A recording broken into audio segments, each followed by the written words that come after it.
Yo guys, welcome back to the Uncle Sharma channel, here to react to the absolute destruction by Inter of Benevento 5-2. A match that was supposed to be match day one for Inter that was delayed, and we played it midweek today. Guys, this Inter team is not a joke. This Inter team is not defensive. This Inter team are not here to play games. And this Inter team, are they Hakimi FC already?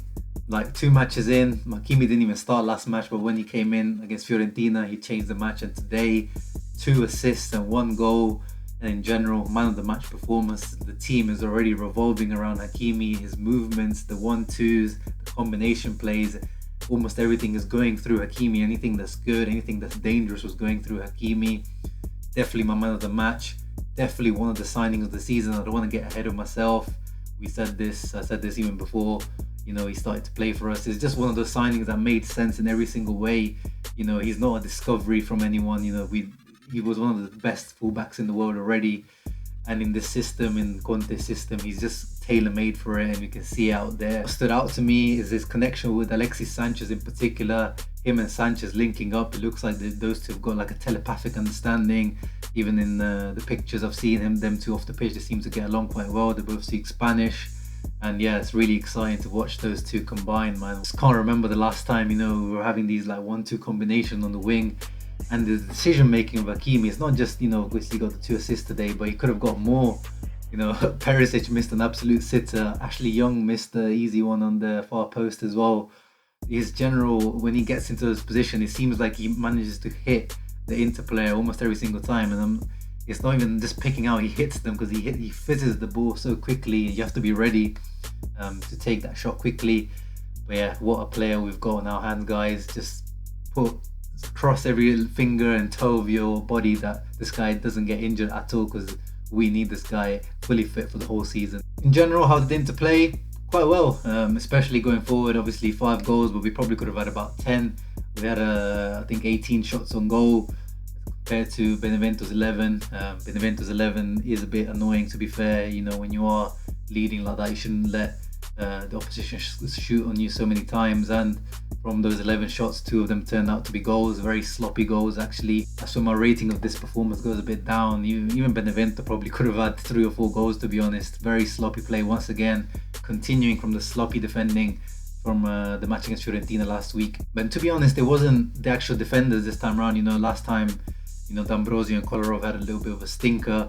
This time around, I can't really fault any of the defenders, any of the defenders really. It was just general sloppiness of play in midfield, losing the ball once again. Like I said in the Fiorentina match, losing the ball in sloppy areas, situations. The first goal, absolute, stupidity. Handanovic gifting it straight to Caprari, and then, gets beaten really easily. But, it wasn't just Handanovic's fault. Definitely he was the main culprit there, but Gagliardini, bad back pass to him, putting him in trouble. Just dilly-dallying at the back. Because we were ahead so early, we scored like within the first minute.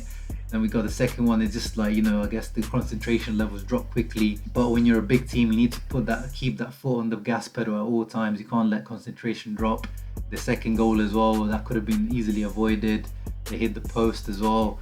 But once again, as I said, I think Skriniar, the De Vrij coming back, wow, he's such an important player. De Vrij has a special Inter shirt. If you guys noticed, he's got like a little badge emblem in the middle to recognize his award from last season of being the Serie A's best defender. Him and Skriniar were good. Kolarov was better than the match against Fiorentina, but still I saw a few lapses of concentration from him. Sometimes he just doesn't track the run. Lapadula could have also scored, but there Handanovic did well. And then there was another shot from Letizia where Handanovic did well. But in general, Handanovic, we're seeing a decline in Handanovic's performances. It's getting worrying now. But, credit where it's due, because he did make a couple of good saves as well. Gagliardini, what the hell? Like, what the hell's happened to him? This guy was like balling out there. 1 goal, 1 assist. Could have had another one, hit the post, the crossbar was there. Then, he was balling the first 20-25 minutes, and then, little mistakes as usual started to creep in. But in general, it was a good performance. You got to give credit where it's due. I like to criticize that guy, and we all think most of the Inter fan base doesn't like him, but Conte clearly likes him, and today he showed that he deserved to be playing out there, provided balance. Arturo Vidal had a good debut. I would probably give him like a 6.5 out of 10. I was impressed with him tackling, and he had put nice slide tackles, winning a lot of headers. As I pointed out in my analysis video, in terms of what he can add, and he definitely won a few aerial battles today. That's going to be very important in there. Hopefully the injury to him is not anything serious, because he's just getting started. He had a few minutes against Fiorentina. Today he had about 50 minutes, so very important to make sure it's not a serious injury. And it didn't look too serious, he just limped off a little bit. Hopefully it was just a precaution. Ashley Young as left wing back, much more improved compared to him at right wing back. Weirdly, he just seems to perform better on the left, even though he's right footed. Provided a lot of support on that left hand side, and as I said, he could have scored. Sensi actually was probably my flop of the match in terms, he just never seemed to get going. That CAM position just seems to be cursed at the moment. We still play the 3-4-1-2 formation, even though Eriksson wasn't there, so it seems like Conte wants to keep giving this formation a go. But yeah, Sensi just seemed off the pace today, quite rightly subbed off. But in general, yeah, that formation, as I've said in the past, it just seems to lack the balance. We seem to get countered very easily with that formation. I see in the big matches, I reckon Conte is going to go back to the 3-5-2 formation. It just adds a bit more solidity. Maybe it doesn't give us as much attacking prowess, but it is fun to watch this team with the 3-4-1-2. Let's not lie. But sometimes we would rather keep it a little bit more balanced and give us less heart attacks, because this does not feel like a Conte team. Even Conte, just listened to his post-match interview, and he's talking about how he's having fun coaching this team, watching this team as well. He was talking about how not many teams play as attacking as we do. You're looking at the Bayerns and the Man Cities and Liverpools of this world. He said, how many teams do you know that play with 2 strikers, CAM, and basically 2 wingers? As I said last week, the average positions were basically a 3-3-4, and again, looking at the average positions today, again 3-3-4. Very, very attacking team, but I expect in the big matches to tone it down a little bit. I don't think we're going to be like this the whole season, and we can't. This is not sustainable. We might end up breaking the goal scoring record from last season of 100 something or whatever the record that we broke last year. But we don't want to break the record of goals conceded, because things need to be toned down a little bit. I think Conte said that balance needs to be achieved. But I guess today was more about letting the concentration drop after the match was pretty comfortable all the way through. Sanchez and Lukaku up front, good partnership. We know what they bring now. Sanchez was really good today again. Once again, another assist from him. He needs to shoot more. This guy, like, every time he gets to his shooting position, he passes it, or he just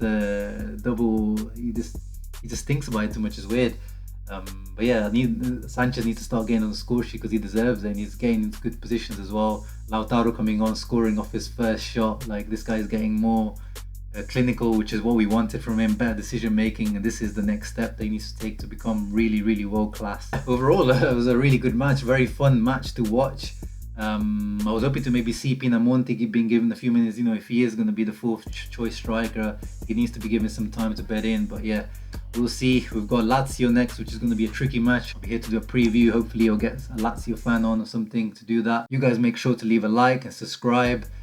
Leave in the comments down below who was your man of the match. Probably is Hakimi, but let me know who impressed you guys, who didn't impress you so much. What did you make of the defense? What do you think the ideal formation is? As always, I'll reply to everyone, and yeah, I'll see you in the next one. Ciao. Forza Inter.